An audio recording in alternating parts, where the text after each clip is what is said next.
Good morning. Dito tayo ngayon sa aking munting garden. Ano guys?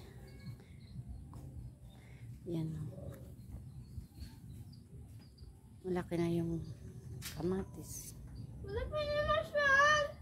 Saka yung bali, ngayon ko lang to nadalaw kasi nagkasakit ako. Natrangkaso ako ng 5 days. Kaya ngayon ko lang to nadalaw. Umulan kagabi. Buti na lang umulan para nadiligan sila.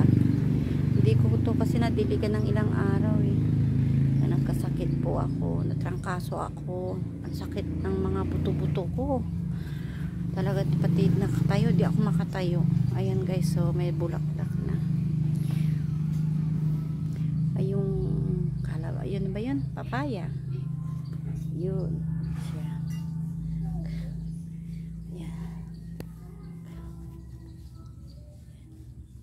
Ayan oh. Ayan nakain ata ng hindi ko alam bakit ganito to. Pati ito rin oh. Walang talbos. Siya. Saan ba? Guys, tingnan nyo yung uod na ito oh. Saan na ba yan guys? Ano kaya yan?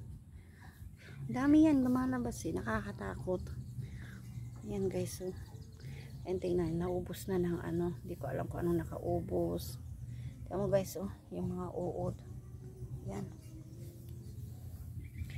Ayan, pinalitan ko ng nilagyan ko ng sili. Siling pang paksiw. Yan, nawa. Yan. Pangit ng siguro yung, kasi daw, hindi daw pwedeng lagyan ng abono daw tong, papaya. Yung mga sita, oh.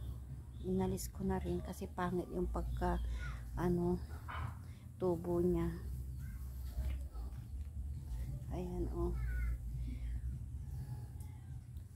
Ayan, tingnan. Iwan ko ba may kumakain ata ng dahon-dahon niya oh. Inalis yung mga ay. Yan oh. Nakakahilo. Nahihilo ako. Hindi pa ako masyado kasing magaling. Ano ba yan?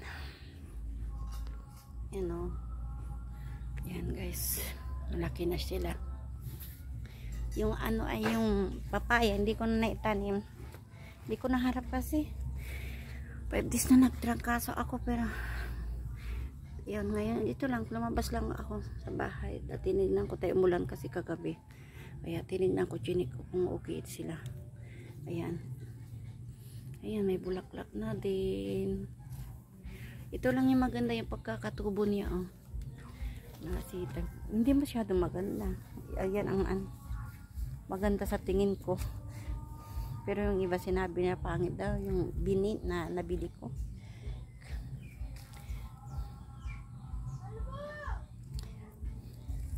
Yan o. May black na siya. Sayang itong mga papaya kung hindi ko maiano.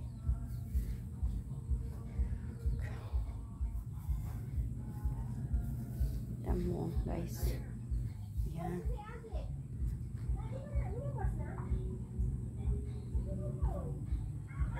Ayun oh, may bunga, may na rin yung kamatis.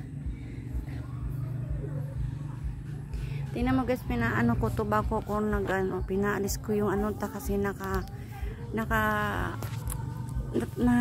natabunan na niya tungkol yung ng kambing. Sabi ng mayari, malayo pa daw pero natakot ako kasi maraming ahas no, lalo nung nakaraang may bagyo bumaha dyan ay.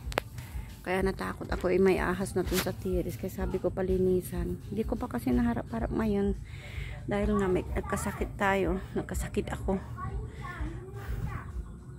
Medyo pa naman malabo yung mata ko. Tingnan ngayon. Binakuran kasi nilagyan nito ng yero ay nung may-ari. Hindi sa amin to sa kabila. Ito. Kaya hindi namin nalilinisan. Dati kasi nalilinisan to. Winawalis-walisan namin. Ngayon hindi. Ayan oh. Ang dumi-dumi.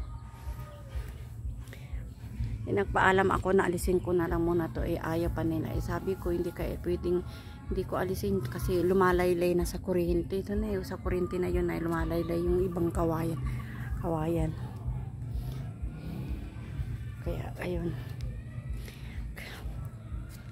Ayan na guys. Hanggang dito na lang. Medyo nahihilo pa. So, huwag pong kalimutan i-like and share. Subscribe na rin po.